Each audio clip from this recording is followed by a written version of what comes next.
Hi guys, this is my final video in the emotion coaching series of videos to teach you the sequence of emotion coaching. So it is step 3 of the actual sequence, which is where we teach our children how to do things differently. So at this point of the conversation that you are having with your child, you will have already calmed them by showing lots and lots of empathy. So you will have spoken to them about, you will have listened to them express themselves and process all of those feelings that have driven the behaviour.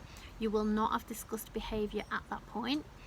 You will then, when they are nice and calm, be able to enforce the boundaries. So you will be able to explain to them what the rules are and why the behaviour that they expressed was not okay. And just as a bit of an add-on that I probably could have mentioned in my last video, when it comes to behaviours that we would consider inappropriate, I would consider behaviour that hurt themselves to be inappropriate and not okay, and the kind of behaviours that we want to change. Behaviours that hurt other people, so that can be physically or emotionally, we want to change, and behaviours that damage property, I would want to explore.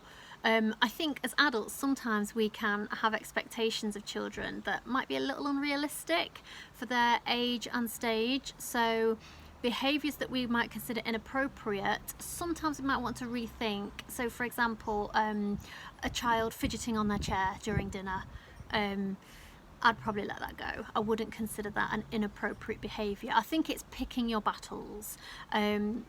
If your child is struggling with their emotions and therefore their behaviour, we kind of want to focus on the behaviours that are damaging and maybe the ones that are just part of their development. Could be part of their age, it could be part of their neurological development, how they think. They might have additional needs which makes it very hard for them to sit still and those kind of things. So I think what I'm trying to say is pick your battles when it comes to deciding what you would consider inappropriate behaviour. So when you've done that, when you've established the boundaries and the rules, we can then move on to step 3, where we are moving the child forward and we are teaching them how to manage their emotions. So this is a very, very important part of emotion coaching, and it's the part where I think, like I've already mentioned, we are moving them on. We don't want them to be stuck in that cycle of negative feelings, negative behaviour, getting told off, negative feelings, negative behaviour, getting told off, that cycle that doesn't seem to change. So they are ready now to hopefully to do a bit of problem solving. So in this section, it is still high in guidance, it is still high in empathy. So the adult will encourage the child to reflect on the feelings that triggered the behaviour. So you might want to ask questions like, have you felt like this before? And what does the feeling feel like in your body? When did it start? Was there a trigger? Was there something that made you feel like that? And again, throughout this whole process, we are not judging. So even if your child says to you, actually, when you use a certain tone of voice, it makes me feel really frustrated or it makes me feel upset, as the adult, because we are the adult and we are guiding, we are not going to be upset or angry by our children's emotions. We are going to listen. So maybe if they are being triggered by a tone of voice that we're using, maybe we can change our tone of voice. It's about being flexible enough to support our children so that we aren't being triggered by what they say. We are going to be the bigger person and we are going to think, well, actually, it's not a problem for me to consider their feelings at this point and change my tone of voice if that is triggering them. So it's a very honest discussion, and yeah, I know it's sometimes hard to hear those kind of things from our children. Sometimes we want to remain in control and we want to remain very much the person who is driving the relationship. But actually, when we show our children that we can listen and we can make reasonable adjustments, it just teaches them that they are valued and that they are heard, and it's very powerful in creating good mental health for our children. And it shows that this is how to effect change, by having a really calm discussion, and that it's safe to express our feelings and it's safe to be heard. So it's a very powerful thing to do with our children. Yeah, spend a lot of time exploring feelings, because like I've said before, our feelings are what drives our behaviour. So if as adults and as children we can get into the habit of unpicking our emotions and working out what we feel, where it's come from, what it makes us do, we get to know ourselves really well. And it's a very valuable thing to be able to do if we want to maintain like good mental health. So it's a brilliant habit to get into for us and our children, and it just makes talking about feelings a safe and normal and natural thing to do. So a very key part of this part of emotion coaching is scaffolding other ways. How can we begin to feel different? And it's important to understand that when it comes to changing emotions, it's not a quick fix. So this emotion coaching conversation is very valuable, but if that's all that happens, nothing will change for our children. Because if we can understand that for their behaviour to be inappropriate, the behaviours that I've listed that can be inappropriate, the emotions driving them must be quite complex and deeply embedded. And for those to change, they need to do some proper work on their feelings. So at this point, we might say to our children, right, what is going to help you feel differently? And I'm hoping that if you've seen any of my other videos, there are lots of ideas there that you can encourage your children to practice that will help them process feelings. I've got a big list here, so I'm going to go through some of them. Emotional freedom technique, the tapping, is a brilliant way to process emotions. Visualizations, so I know I've put quite a few on here and you can get them on YouTube. Children can visualize different things happening. It's brilliant for calming the nervous system and relaxation and exploring subconscious emotions. Drawing, again, is brilliant for processing feelings and calming. Talking, having a safe space to talk, so whether that is to you or to another professional, is a fantastic way for children to make sense of their emotions. I think everybody should have a bit of therapy. So there's, it's just a fantastic way to maintain good mental health. So an opportunity to talk. I know I've put together a video about creating an emotion-friendly house. So if you have a look at that can give you some tips on how to create safe spaces in your home to talk.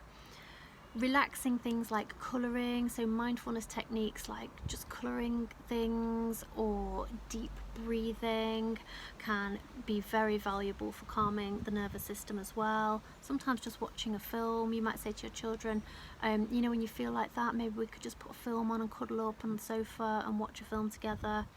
Exercise, so regular exercise, making time to be in outdoor spaces, which I know is a little easier now. I know it's not easy for everybody, but it is important to get some fresh air. Walking in the park, walking in nature, just being in nature is valuable. Baking, cooking, doing those kind of sensory activities where you get to be with your children, where you get to bond with your children. Brilliant for lovely relationships and mental health. Cuddling, whether it's cuddling you or cuddling a cuddly toy. Your children might want to put together a calming box that they can take out when they're feeling a little bit anxious. So that might include a cuddly toy, it might include their colouring book, it might include soft and gentle music, keeping a diary.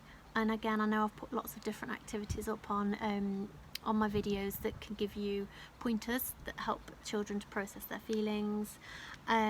So please have a look and there is lots of other stuff out there as well that can help with mental health.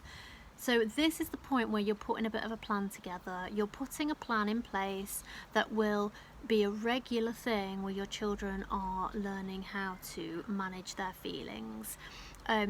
If we left the emotion coaching at step 2, so if we just left it at, right, these are the rules, the cycle would just keep repeating itself because we haven't moved our children on. We haven't put any kind of therapeutic practice in place that will help them to feel better. And that's what we're working on. We're looking for ways to feel better. And it will be a trial and error. You might try some things and your children might say, no, that doesn't work, it doesn't help me. So then you try something different. And the point is that it's a practice that is ongoing. And like I said, I think, having some sort of therapy, whatever you do to help yourself feel better is part of making part of your life, making part of your children's life, that sometimes we don't feel great, so there are things that we can do to help us feel better. Good mental health doesn't just happen, it's something that needs to be maintained, like physical health. I think I've said it many times that you wouldn't go to the gym once and be buff. You have to practice it ongoing. And it's exactly the same for good mental health, for us and for our children. So I think encouraging that and getting that message across that this is what we do is really, really important. The last point that I have on my board is that we empower our children. So when we've got our plan in place, when you've discussed their feelings and you've discussed the steps that you're going to take to help them feel better, you cheerlead them and you say, you can do this, I know you can, it might feel a bit tricky to start with, but I believe in you, and we can do this, and I'm going to help you, I'm going to support you all the way. You're going to be your child's cheerleader. I know that sometimes we are guilty of, when our children have been displaying challenging behaviour, we become guilty of labelling them as problems. So we might say, oh, you never do anything right, or you're always doing this, aren't you? You're just going to kick off again, aren't you? And sometimes when we do that, we are embedding those beliefs in our children, and it makes it really hard. And we know as adults that if we want to achieve something, if we want to work towards changing something, we need support from other people, and we need cheerleaders. And if somebody's putting us down, even if it's not intentional, even if it's just literally we're like, at the end of our own tether, when people put us down and don't believe in us, it makes it so much harder for us to put those changes in place. So cheerlead your child. If they have a blip, that's okay, and you pick them back up again and you say, come on, let's do this, we can do this, that's all right, it's okay to have a blip, you can do this, you're doing brilliantly. So we are going to empower our children so that they can believe in themselves. So that is step 3 of the emotion coaching. I hope it's been useful for you guys. I personally love it, and you can use in all of your relationships. It just promotes really secure relationships, and it promotes really positive, proactive behaviour in managing feelings and then the behaviour that follows. So good luck, and I will catch you later. Bye bye.